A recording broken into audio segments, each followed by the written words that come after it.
Halo teman-teman, selamat malam. Senang sekali bisa berjumpa dengan teman-teman semua malam hari ini di live Instagramnya Sabda Youth, di Instagramnya Sabda Resources.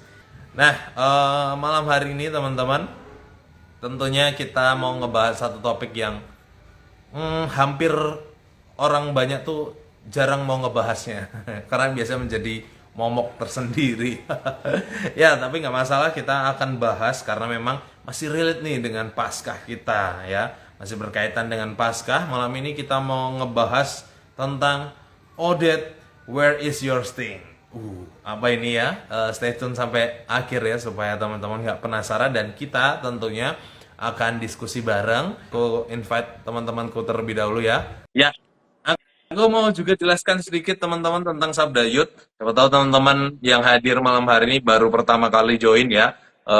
Apa sih Sabda Youth itu? Jadi Sabda Youth adalah acara live Instagramnya dari Sabda Resources, dari Yayasan Lembaga Sabda. Ngobrol-ngobrol seputar topik-topik yang relate dengan anak muda tentunya, yang hangat, yang juga bahkan mungkin bisa jadi jarang dibahas di kalangan anak muda. Kami juga angkat karena itu sesuai dengan visi kami, yaitu mempersiapkan anak-anak muda untuk menjalankan panggilan Allah bagi generasinya. Nah, itu sekilas tentang Sabda Youth, dan Sabda Youth hadir di setiap Selasa. Jadi teman-teman yang baru pertama join, silakan hadir di setiap hari Selasa ya.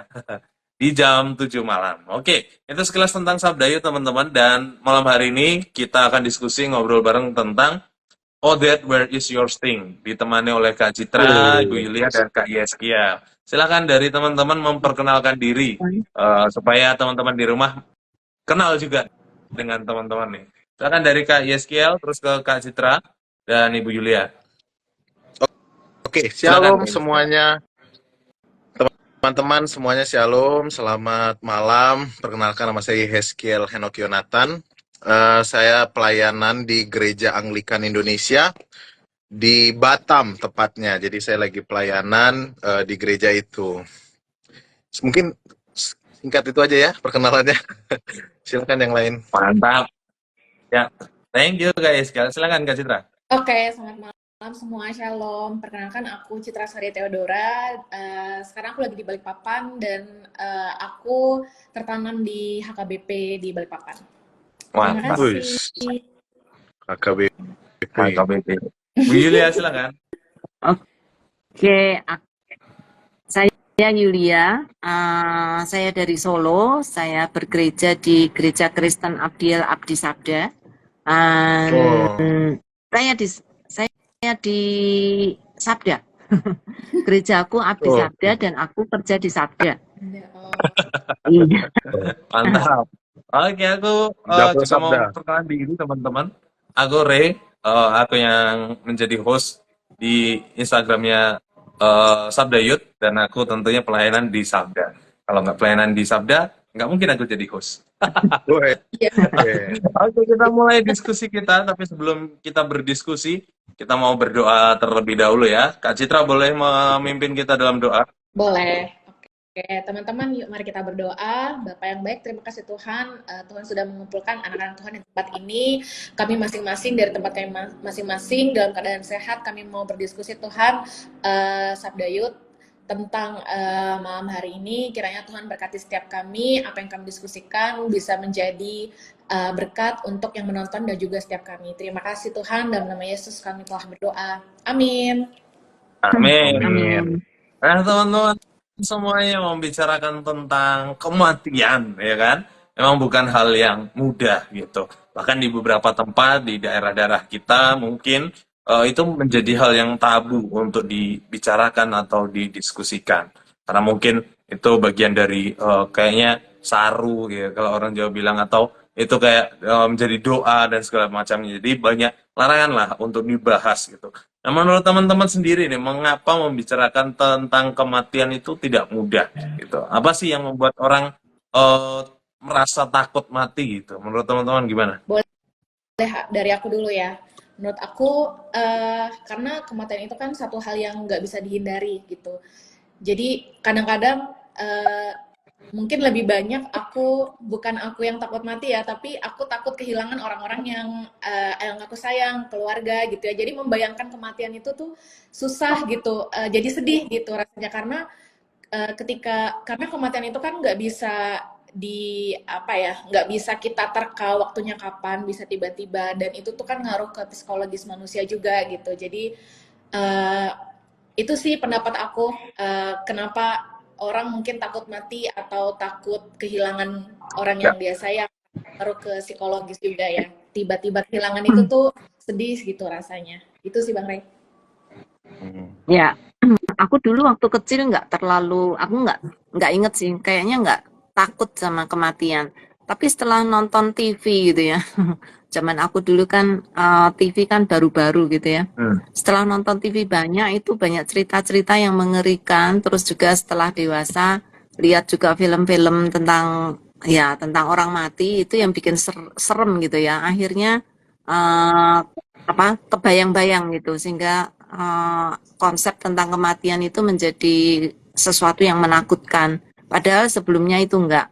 Tapi puji Tuhan, setelah aku sungguh-sungguh mengenal apa itu hidup dan apa itu kematian, sekarang sih udah enggak gitu ya. Tapi benar-benar film dan buku-buku itu bikin bikin cerita tentang kematian tuh menjadi sesuatu yang sangat mengerikan. Ya. Tadi kayak sekalian katakan Kalau saya silakan. boleh, kalau saya boleh berpendapat sih, biasanya kenapa takut mati? Nah, manusia ini kalau menurut saya pribadi kayaknya dia takut kepada hal yang dia tidak pahami.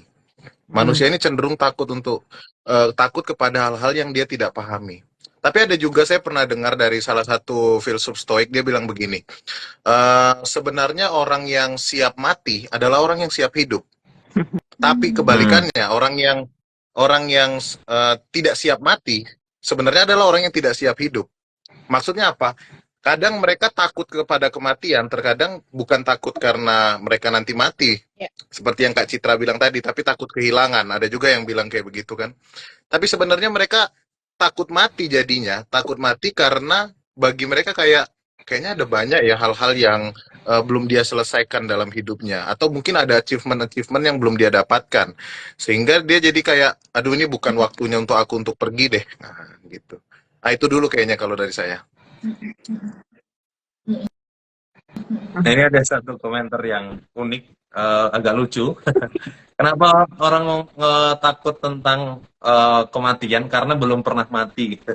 Ya serupa dengan Kak Yeskiel tadi ya, karena belum pernah gitu. Jadi karena belum merasakan, ya makanya ada ketakutan dan itu terjadi kayaknya hampir semua kita bisa jadi, terlebih mungkin yang masih belum banyak tahu atau masih dalam proses belajar ya. Tapi aku menarik juga dari kematian dari sudut pandang agama lain, yaitu Buddha khususnya. Kematian tuh akhir dari kehidupan, tapi bukan akhir dari kesadaran. Itu kayak menarik aja. Ya, berarti hidupnya berakhir di kematian, selesai.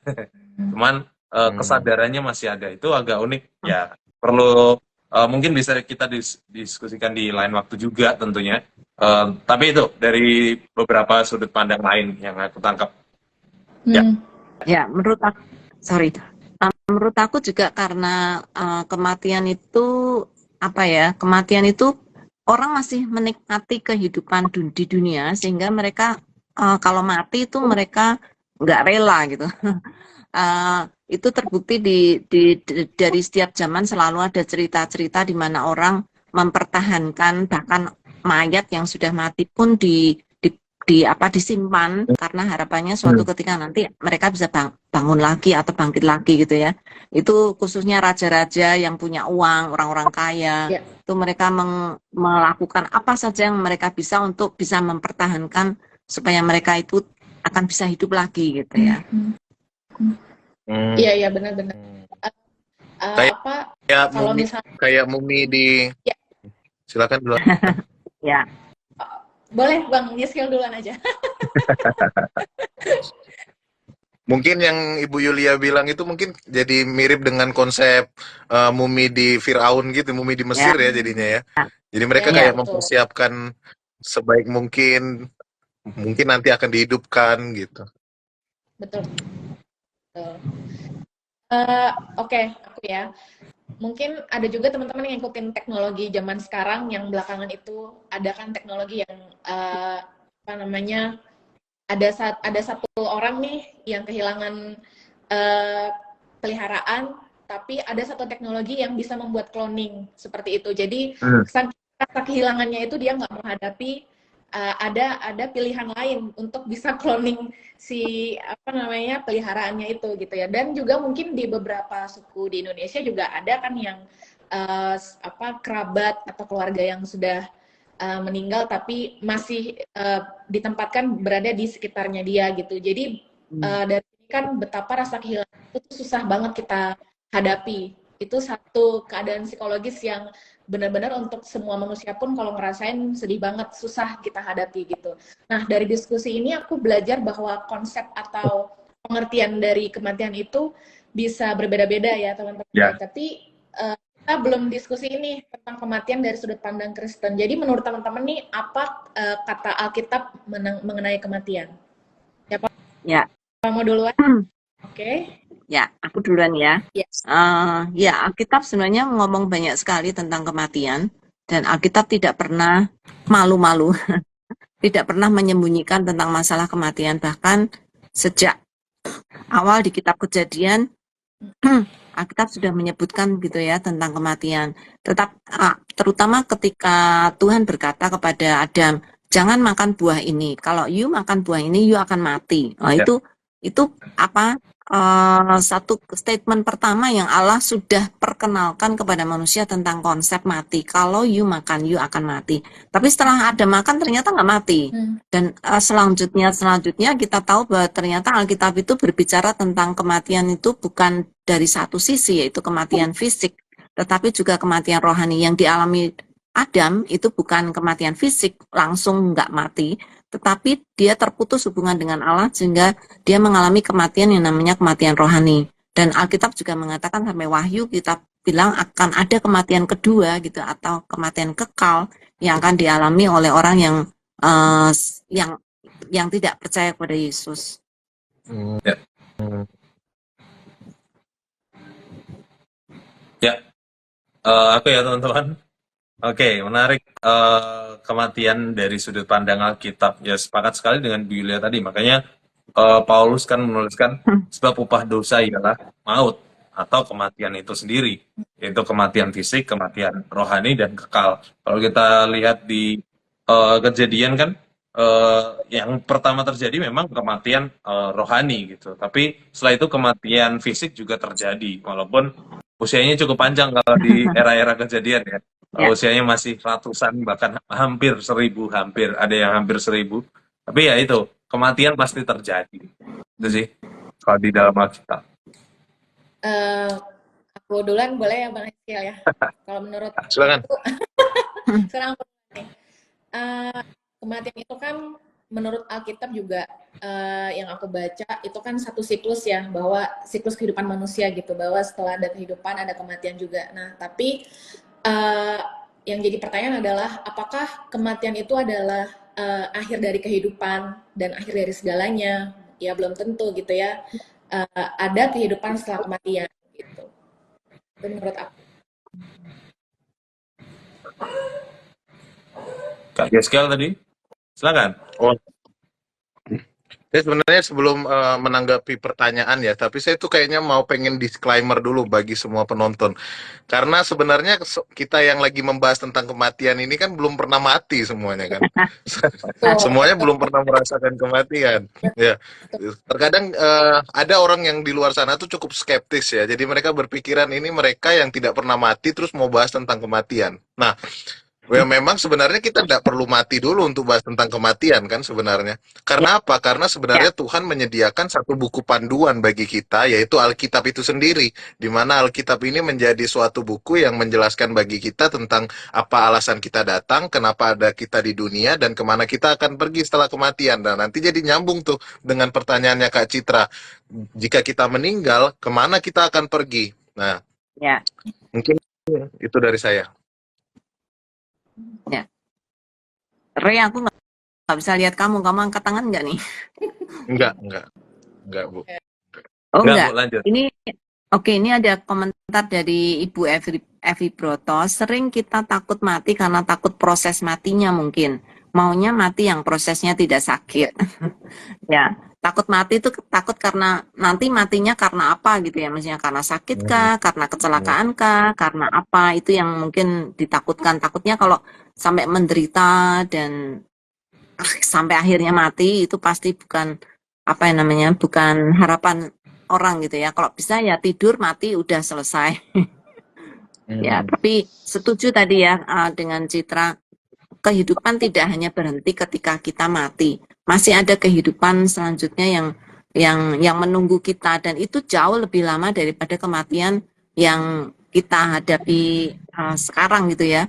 Maksudnya ketika kita mengalami kehidupan di dunia ini, ada orang bilang ya, ini apa orang hidup di dunia hanya untuk mampir ngombe atau untuk minum, sekedar minum gitu. Artinya selama di dunia ini kehidupan kita tuh sebenarnya pendek. Walaupun 70 tahun atau 80 tahun tuh ya cukup panjang ya menurut aku ya. Menurut aku panjang banget, tapi itu yang membuat manusia seakan-akan jadi terlalu terlalu mencintai dunia ini sehingga dia tidak mau untuk meninggalkan dunia ini. Sehingga apa yang kita alami sementara itu menjadi sesuatu yang utama. Padahal setelah kehidupan itu ada kematian dan setelah kematian itu ada kehidupan setelah kematian dan kehidupan itu jauh lebih panjang karena kekal gitu ya. Nah, kalau aku boleh tanya tuh ya, kehidupan seperti apa sih setelah kematian? Eh, Kenapa? Apakah itu yang ditakuti orang?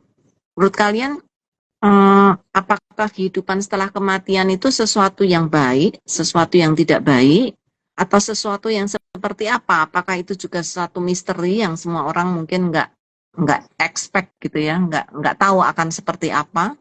Menurut kalian gimana? Saya duluan Ya, boleh? Eh, Menurut saya itu jadi penting ya Bu ya, karena kalau Ibu tadi Bu Yulia bilangnya bahwa hidup ini adalah sebuah persinggahan, kita umpamakanlah hidup ini sebagai sebuah halte. Halte ini nanti kita milih kan mau kemana, mau ke Jombang, mau ke Jonggol, mau ke manapun kayak gitu kan. Tapi kita harus milih dulu tuh kan, kita harus milih dulu. Nah, mungkin juga kehidupan kita setelah kematian, sebenarnya saya enggak harus pakai kata mungkin ya, karena kita sudah tahu ada apa tulisan yang jelas dalam Alkitab. Jadi apa yang kita pilih di dunia ini itu yang menentukan kita untuk nantinya kemana kita. Jadi kalau berdasarkan Alkitab sendiri sih, kalau kita memilih Kristus, Yesus, percaya akan karya penebusannya, nah kita akan tahu kemana kita akan akhirnya nanti berada. Nah, jadi istilahnya ya, apa yang kita pilih selama kita di dunia ini, itu penting banget untuk kemana nanti kita akan pergi. Dari saya itu. Oke, eh, kalau dari orang awam ya, pasti hanya dari beberapa orang ya, pasti mereka berpendapat setelah mati dua neraka. Sorry agak macet-macet. Suaranya putus-putus. Putus-putus Suara Macet-macet ya. macet. putus-putus. Ini udah oke belum? Ini udah iya, oke. Oke. Ya, coba dekat. Belum. Ya, Oke nih ya, sudah oke ya. Better coba lah. aja. coba. Oke, jadi yang aku tadi sampaikan itu beberapa orang dan sebagian besar mungkin ya berpendapat kalau ya kalau udah habis mati cuma dua tuh pilihannya. Kalau nggak masuk neraka masuk surga gitu ya. Kalau yang berbuat baik masuk surga, kalau nggak berbuat baik masuk neraka gitu ya. Dan beberapa agama juga mengajarkan kan ada hal-hal yang kita harus lakukan sepanjang hidup. Kalau kita lagi hidup ya, kalau kamu masuk surga, kamu harus berbuat A, B, C, D, E gitu. Tapi menurut aku sendiri dan juga itu yang diajarkan di gereja gitu ya. Alkitab kan mengajarkan ya kalau ya satu-satunya jalan menuju kehidupan yang kekal ya cuma Tuhan Yesus aja gitu, nggak ada jalan lain gitu. Itu menurut aku sih. Nah, aku mau sedikit angkat isu yang mungkin agak panas juga, di mana ada eh, lagi ramai yang menyebut dirinya Kristen progresif. Oh, Itu Woi. menganggapnya keselamatan Ya betul di dalam Yesus, tapi tidak di dalam agama Kristen gitu. Nah Waduh. itu bagiku sendiri eh, bicara tentang surga dan neraka ya.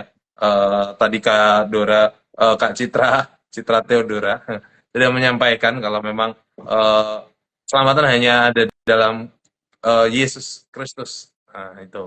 Dan menariknya Yesus Kristus yang sebagai juru selamat itu sebetulnya yang mengajarkan hanya agama Kristen gitu. Yang lain mungkin bisa ajaran lain gitu. Ya secara tidak langsung agama Kristen ya dengan iman meyakini bahwa Yesus adalah juru selamat. Nah, itu sih. Jadi tidak mungkin ada keselamatan selain dari Yesus dan Yesus yang benar ya di dalam agama Kristen belajarnya gitu. Yang ada Alkitabnya gitu, bukan ada kitab-kitab lain. Kitab yang lain. Iya, iya. Saya mau Ya. sedikit menebalkan tadi tentang anggapan pendeta tadi ya. Saya mau kutip nih perkataan dari Esra Soru. Jangan dengarkan pendeta gila. Menurut saya itu pendeta yang nggak belajar sama sekali sih. Bener itu memang pendeta yang nggak belajar sama sekali. Nah, terkadang kalau kita mau bicara dengan sedikit ini ya, mungkin agak sedikit teoritis, tapi mungkin ini jadi penting untuk kita. Terkadang kan kita mikirnya begini, oh Kristen tuh ada yang namanya eksklusivisme, ada yang namanya inklusivisme, ada yang namanya pluralisme, begitu kan. Nah, tentu menurut saya sendiri yang eksklusivisme artinya keselamatan hanya di dalam gereja, maksudnya di dalam ya benar-benar dalam Kristus dan hanya di dalam gereja. Top kayak gitu. Inklusivisme artinya mereka nanti selamat, mereka bisa dari agama mana aja asalkan mereka percaya Yesus mereka selamat gitu kan. Nah, terus kemudian yang paling terakhir ya pluralisme, itu mereka mau percaya ajaran apapun nanti muaranya kepada Yesus Kristus. Nah, sebenarnya yang saya mau Ya. tebalkan dari pendapat dari Mas Ray tadi adalah yang begini, itu sudah benar. Makanya kalau kita memang mau menjadi pengikut Kristus, nah pengikut Kristus kan kita butuh wadah, kita butuh sarana yang tepat untuk mempelajari Yesus yang benar, yaitu melalui Alkitab dan melalui iman Kristen itu sendiri. Nggak mungkin kita belajar Yesus dari ajaran-ajaran yang lain. Nanti kita malah ketemu false Jesus kan, Yesus yang salah kayak gitu. Bukan Yesus yang sejati. Yesus yang sejati hanya ada dalam Kristen. Jadi kalau dikatakan agama tidak menyelamatkan, betul, agama tidak menyelamatkan. Yang menyelamatkan itu Yesus Kristus. Tapi kalau kamu mau kenal Yesus Kristus yang benar, ya kamu harus ada di dalam kekristenan begitu. Saya rasa itu poin penting. Itu poin pentingnya. Jadi kadang mereka bilang, aduh, udahlah yang penting aku percaya Yesus, tapi entah Yesus yang mana yang dipercayain itu kan kita nggak tahu. Entah Yesus feminis, entah Yesus apa gitu kan. Yesus feminis, Yesusnya perempuan ya kan. Nah itu aja sih kalau dari saya. Jadi itu poinnya. Ya. Ya, uh, aku ngelihat memang apa agama-agama yang lain itu mengajarkan hampir semua ya mengajarkan tentang surga atau Ya. inginnya gini, kalau aku mati nanti aku akan menikmati sesuatu yang bagus gitu, jangan menikmati sesuatu yang tidak baik, sehingga semua agama juga mengajarkan bahwa nanti kalau kamu hidup baik di dunia ini maka kamu akan hidup baik di sono gitu, di surga. Cuman kalau masalahnya yang sekarang kan semua orang menginginkan itu, tapi sekarang jalannya banyak sekali untuk menuju ke sana. Dan di antara banyak jalan itu, kita kan harus milih mana yang akan kita percaya nih untuk bisa sampai ke sana gitu. Nah, kalau apa yang diajarkan kekristenan itu menurut aku sesuatu yang sangat sangat real. Karena apa? Karena aku sendiri merasa kalau aku berusaha untuk mendapatkan keselamatanku, tadi kayak Citra juga udah bilang, kita nggak bisa menyelamatkan diri sendiri. Aku sendiri merasa dan tahu gitu, sejelek apa aku, dosa-dosa apa yang aku lakukan. Dan di surga itu harusnya suci, tidak mungkin akan ada dosa. Sekecil apapun dosa yang aku miliki, walaupun aku berbuat baiknya banyak, dan perbuatan dosaku tuh sedikit, lebih sedikit daripada perbuatan baikku, nanti kalau aku mati kan tetap ada dosa di dalam aku. Sehingga kalau masih ada dosa, meskipun sekecil apapun, itu tidak akan bisa dihapuskan oleh kebaikan-kebaikanku yang lain gitu. Karena itu ketika aku masuk surga, nggak masuk akal gitu, karena nggak mungkin aku masuk surga, karena ada dosa. Dosa sekecil apapun, kalau aku mati dengan dosa itu, ya nggak mungkin aku akan masuk surga. Karena kebaikan apapun tidak mungkin akan menghapuskan dosaku yang kecil ini. Nah, itu yang menurut aku kekristenan lebih real. Ya. Karena apa? Karena aku nggak bisa gitu menyelamatkan diri sendiri dengan cara itu. Karena itu harus Butuh anugerah. dosaku itu dihapus total dihapus, dan aku benar-benar suci baru aku bisa masuk surga. Dan itu diwakili oleh Yesus, bahwa Yesus menebus dosaku, semua dosaku diambil sehingga aku nol dosanya gitu. Tuhan memandang aku suci sehingga aku layak gitu masuk ke surga. Jadi bagi aku kekristenan lebih make sense dibandingkan yang lain dalam hal ini gitu. Yes. Sepakat. Aku ya teman-teman sedikit. Aku mau nambahkan satu ayat aja. Nanti teman-teman juga bisa nambahkan nih. Sepakat sekali dengan yang Ibu Yulia sampaikan. Jadi teringat kisah para Rasul 4 ayat 12 gitu.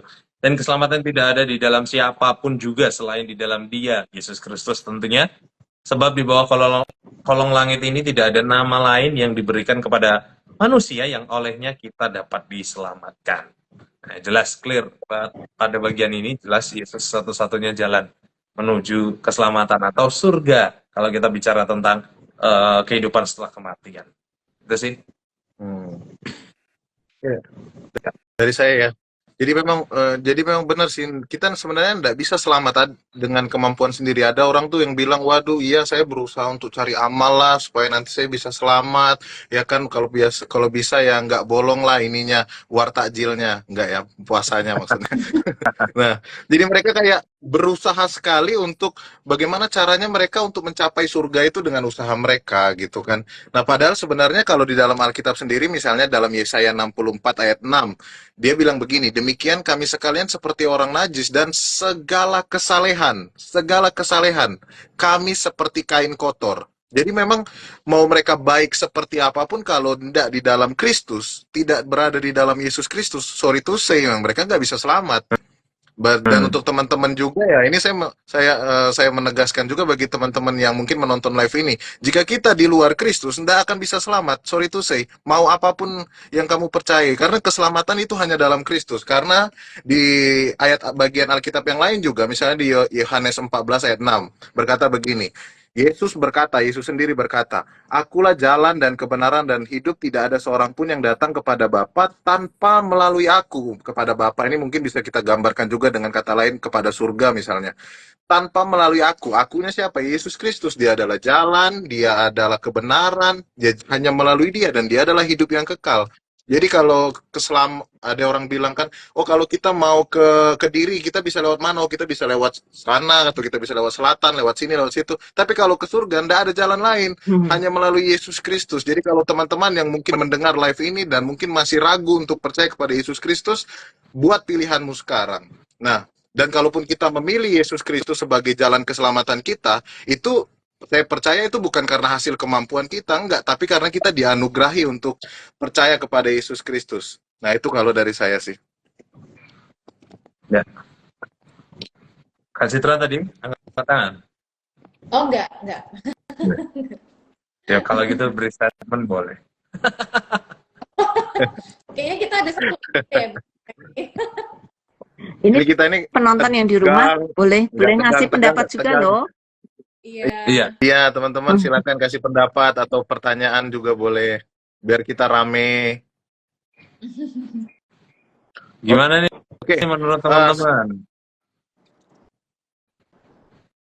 Ya lanjut Yes. Tadi mau ngomong apa? Silakan. Oke. Jadi menurut saya sih ini jadi penting ya, berkaitan apalagi kita ini sedang merayakan Paskah ya kan. Nah, Paskah atau ya kita peringati sebagai bangkitnya atau kebangkitan dari Yesus Kristus. Nah, oleh karena itu untuk berbicara lagi lebih memperjelas tentang tema kita, ya kan? Tema kita, oh death, where is your sting? Ya kan? Kematian, di manakah sengatmu? Nah, kita ingin mempertajamkan lagi ini. Jadi apa yang dimaksud dari ayat Alkitab ini, di manakah sengatmu? Bagaimana menurut teman-teman? Ya. Aku boleh? Nanti habis aku Kak Citra ya. Oke. Kan? Ya. Kalau Oke, bareng nanti paduan suara jadinya. Iya. Betul.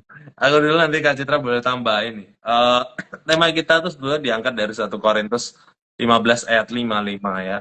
Hai maut, di manakah sengatmu? Maut adalah kematian ya. Yang ditandakan, yang diartikan di 1 Korintus 15 ini, ayat 55.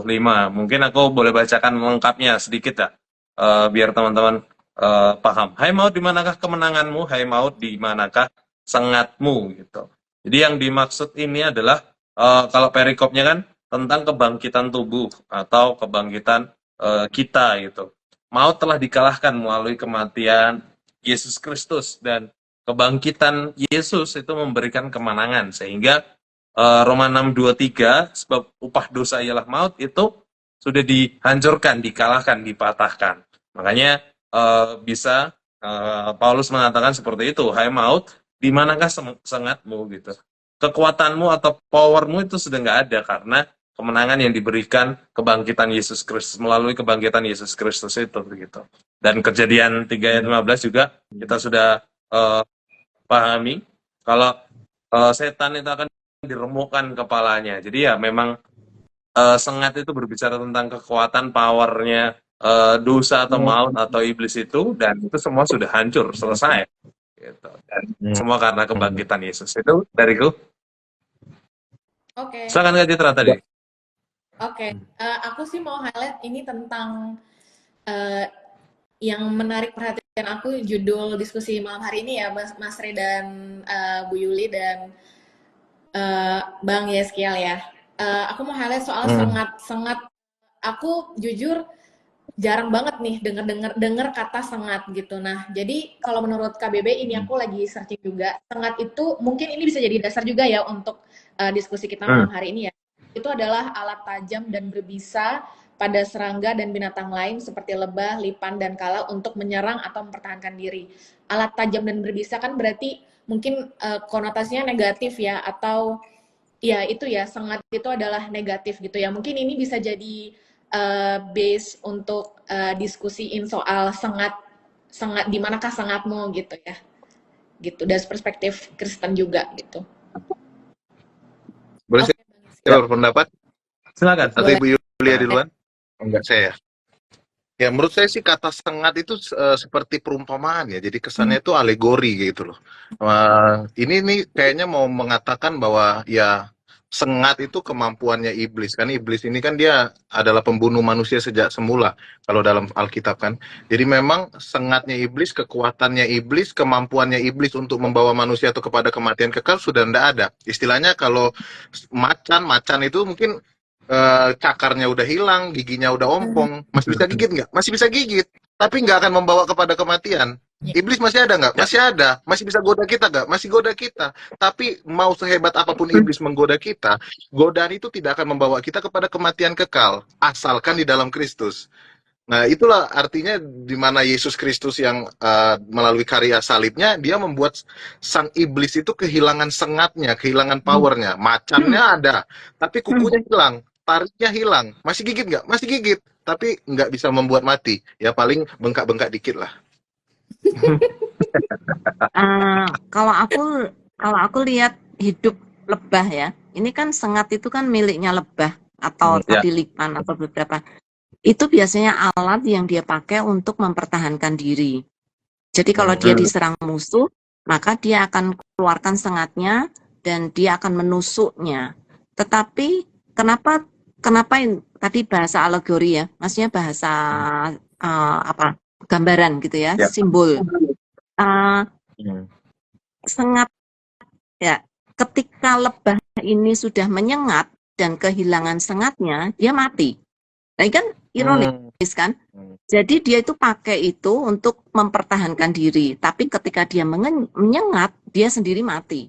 Nah, aku pikir ini sangat relevan sekali dengan setan, yaitu musuhnya Allah. Setan pikir kalau dia memberikan kematian kepada Kristus, maka dia menang. Tapi ketika dia mengeluarkan sengatnya, justru dia mati karena Kristus bangkit gitu ya. Nah, itu aku pikir merupakan ya ini menurut aku artinya sangat dalam banget gitu ya. Karena setan pikir dia menang melihat Yesus mati. Ya. Dia sudah mengeluarkan sengatnya dan dia dia pikir dia sudah menyakiti Kristus dan Kristus akan kalah gitu. Tetapi dia nggak sadar ketika dia mengeluarkan sengatnya itu, dia sendiri yang justru mati. Dan karena itu ketika Kristus bangkit, seperti Paulus berkata, "Hei maut, mana sengatmu? Sengatmu sudah hilang dan artinya kamu sudah mati." Kalau lebah itu sudah nggak punya sengat, dia mati, udah nggak mungkin bisa hidup. Demikian juga setan, ketika dia sengatnya sudah ditancapkan dan dia pikir dia menyakiti Kristus karena kematian itu kan milik setan gitu ya. Keinginan setan tuh semua orang mati dan ikut bersama dengan dia di dalam kematiannya. Tetapi ternyata enggak. Jadi ketika Kristus bangkit, nah setan baru nyadar bahwa sengatnya sudah keluar, tapi dia sudah enggak punya power lagi dan dia justru kalah selama-lamanya dan Kristus yang menang.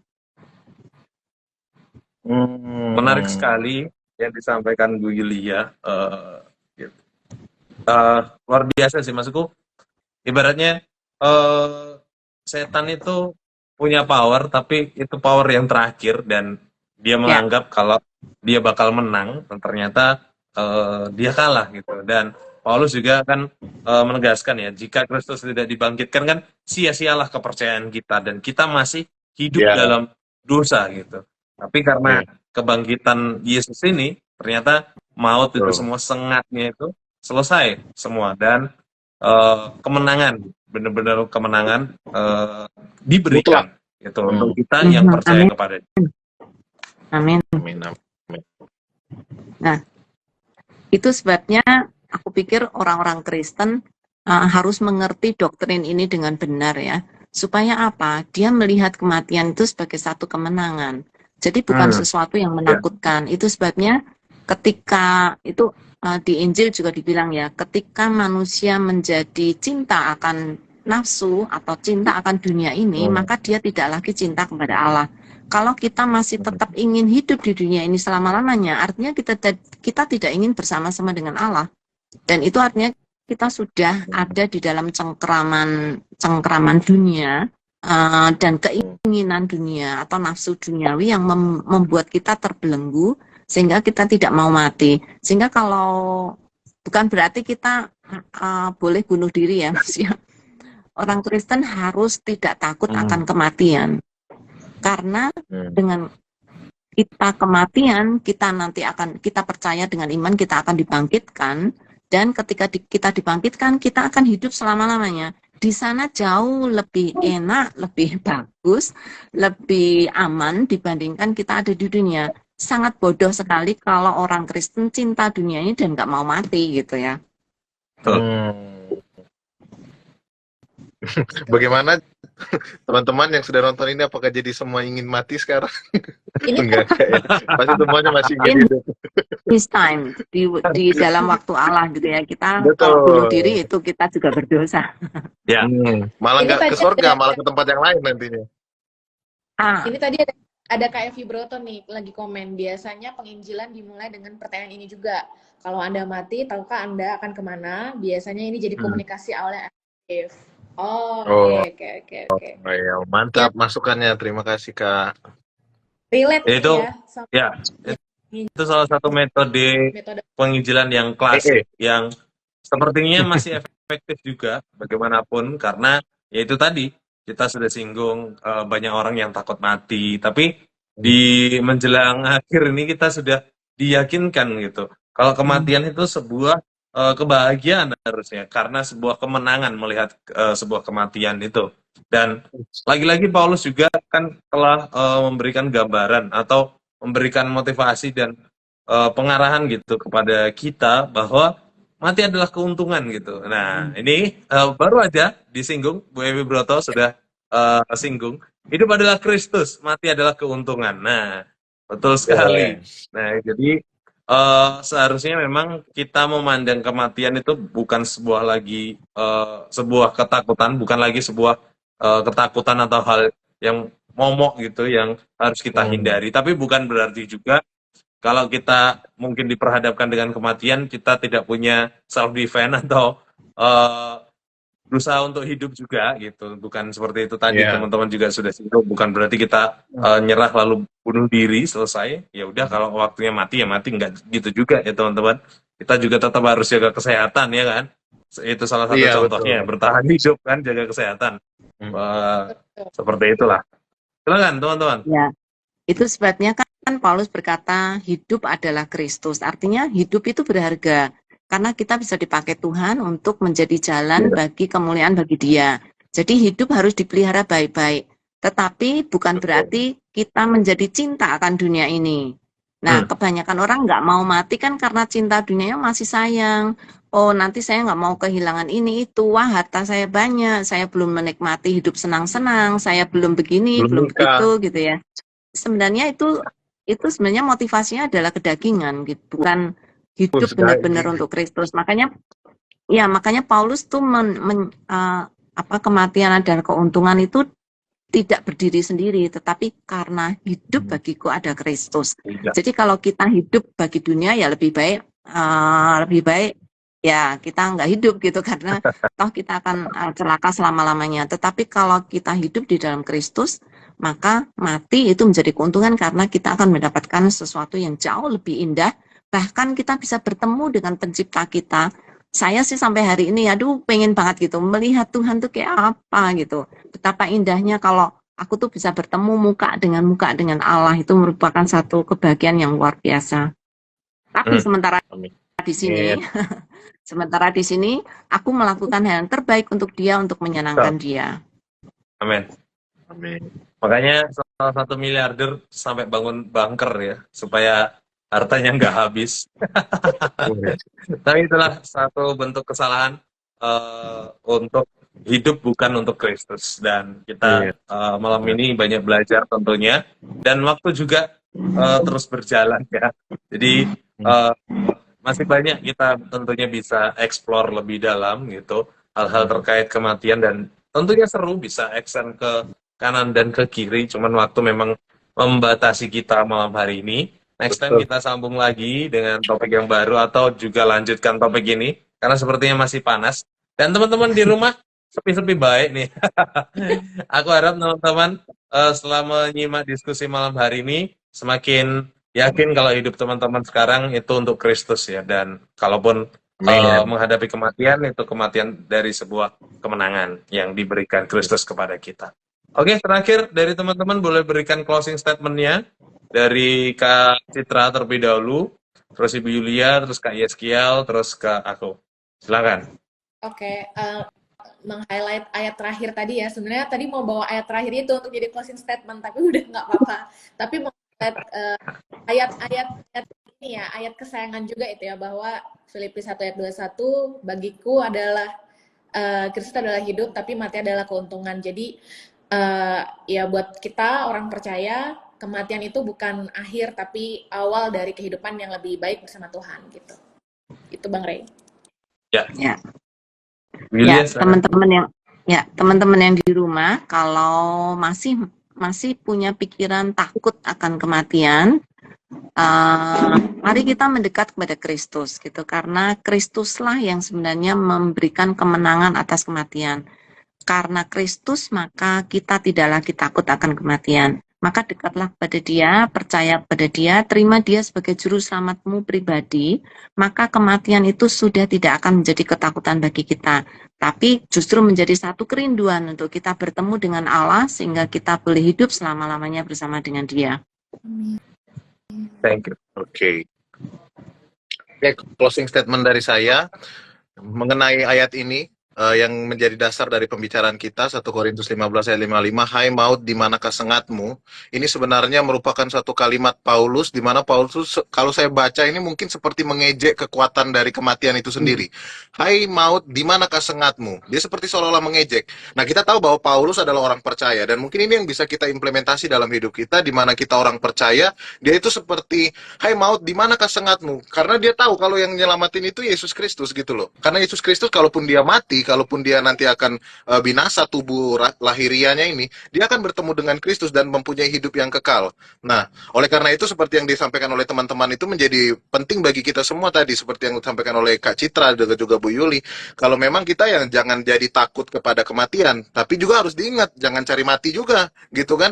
Kalau tahu ngebut itu bisa tabrakan dan mati, jangan ngebut-ngebutan di jalan, ya kan? Kalau tahu lompat dari pohon cabe bisa ke seleo, jangan lompat dari pohon cabe ya, maksudnya pohon yang lebih tinggi ya. Nah, jadi artinya apa? Kita menghargai hidup. Kita menghargai hidup kita. Karena kalau kita belum mati, tandanya Tuhan masih punya tugas yang belum selesai untuk diri kita. Nah, jadi kalau menurut saya sih dari Amin. perenungan malam Ya. ini tentang kematian, di mana kita mempelajari tentang kematian bukan saat kita mengerti dan kita cari mati, bukan, tapi kita lebih memaknai hidup kita. Ya. Sementara kita cuma sebentar di dunia ini dan nanti ada tempat yang sangat indah bersama dengan Yesus. Tapi sekarang adalah tugas bagi saya yang masih hidup di dunia.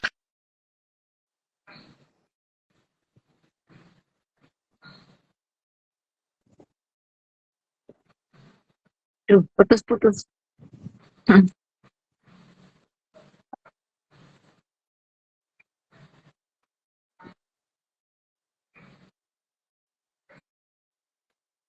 Ya, boleh off cam aja, Kak Yeskel. Oke, Oke, sepertinya buffering. gangguan sayang sekali.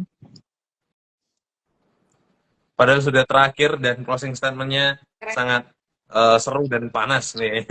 Nah, silakan dilanjut Kak Yeskel. Oke, jelas ya? Apakah sudah Saya udah bisa? jelas ya? Kelihatan jelas Ah, lagi ya? Oke, saya jelas lagi. Jadi, teman-teman, yang paling penting adalah saya ulangi sedikit singkat. Jadi, intinya adalah ketika kita mempelajari tentang kematian ini, bukan berarti kita mau cari mati, bukan. Artinya kita coba untuk menjadi lebih wise di sini. Kalau kita belum mati, berarti Tuhan masih punya tujuan yang indah bagi kita. Ya, indah ini mungkin subjektif, tapi intinya Tuhan punya tujuan yang indah tentu dari sudut pandangnya Tuhan. Artinya apa? Kita di dunia ini ya lakukan yang terbaik, lakukan firman, kerjakan firman, kemudian beritakan Injil, beri yang terbaik, mengasihi sesama, menjadi versi terbaik dari diri kita, mengasihi orang tua, mengasihi orang yang kita cintai, dan mengampuni orang yang bersalah kepada kita. Intinya kita melakukan segala tugas yang Tuhan berikan bagi kita di dunia ini. Nah, jadi yang kita pelajari dari kematian adalah ya bagaimana kita memaknai hidup, bukan mau cari mati. Itu. thank you Kak Yeskel. Ya, dariku teman-teman, masih adakah alasan untuk kita takut akan kematian? Harusnya malam hari ini kita temukan jawabannya. Tidak ada alasan untuk kita takut akan kematian. Karena kita sudah menang atas kematian itu melalui kematian dan kebangkitan Yesus Kristus. Amin. Jadi tugas kita hanya Yes. satu, percaya akan Dia. Titik. Tidak ada tugas lain. Kalau tugas lain jelas setelah percaya kita memberitakan berita baik ini, tapi yang mendasar kita harus percaya. Sehingga kita benar-benar hidup dalam kemenangan, bukan hidup dalam ketakutan, terlebih ketakutan akan kematian. Thank you banyak teman-teman semua. Thank you Yulia, thank you Kak Citra, thank you Kak Yeskiel, sharing dan diskusi yang seru, menarik malam hari ini.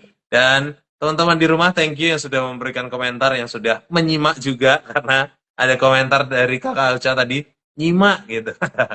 Nanti next time Kakak Uca boleh bukan hanya menyimak, tapi ikut berdiskusi ya Kak. Kak Mariani Purba juga katakan amin. Jadi untuk teman-teman, thank you semua yang sudah nonton dari awal hingga akhir juga terima kasih banyak. Kita ketemu lagi di hari Selasa, tapi bukan minggu depan karena kita off terlebih dahulu ya, karena persiapan liburan, persiapan Lebaran. Gitu. Jadi silakan teman-teman menikmati waktu liburannya. Jangan lupa juga manfaatkan momen liburan untuk membagikan cerita firman Tuhan, membagikan berkat Tuhan melalui cerita-cerita dan kabar gembira Paskah ini ya, teman-teman. Dan juga Amin. kita ketemu lagi di minggu depannya, yaitu 16 April.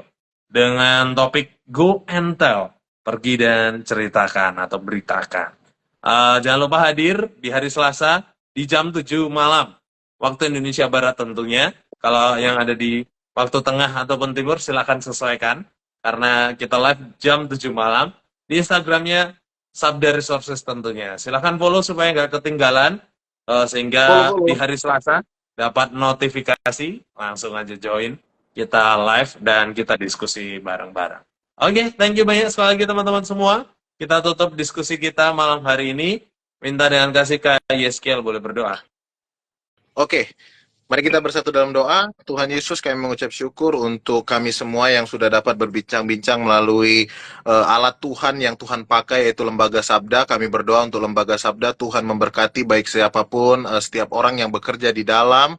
Biarlah kiranya hikmat Tuhan ada bagi mereka, kesejahteraan, damai sejahtera juga berlimpah-limpah bagi lembaga ini. Kami berdoa Tuhan melalui lembaga ini banyak orang yang akan mengenal Kristus, banyak orang dikuatkan, banyak orang yang mungkinnya lemah terus kemudian menjadi bangkit dan bergairah bersama dengan Kristus. Kami berdoa agar Lembaga Sabda semakin Tuhan pakai ke depannya semakin luar biasa.